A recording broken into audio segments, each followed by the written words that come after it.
top of your intake unit, you're going to locate your idle air control unit. I'm going to lift up on this little tab gently and wiggle the connector off.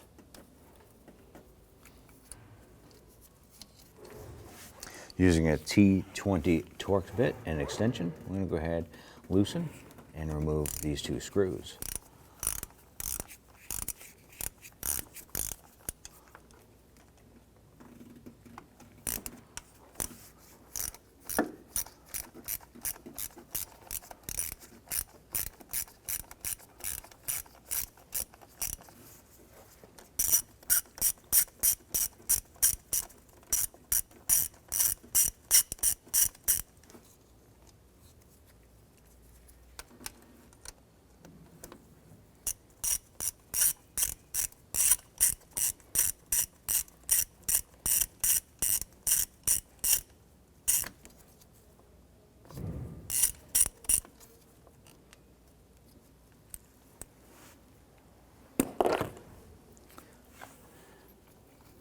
Go ahead and grab the idle air control, gently wiggle that out, and you have the O-ring that was holding that in place.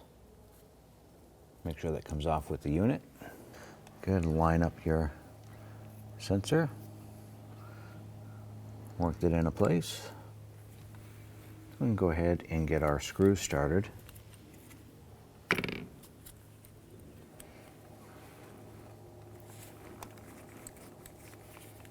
And get both of these started, and then we'll go ahead and snug both of them down.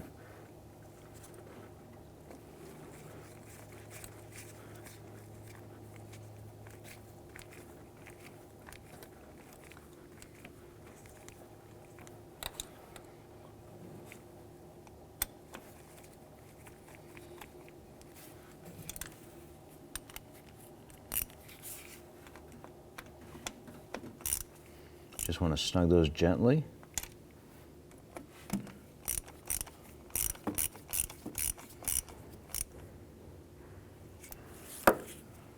Go ahead and take your connector, line that up, press it into place.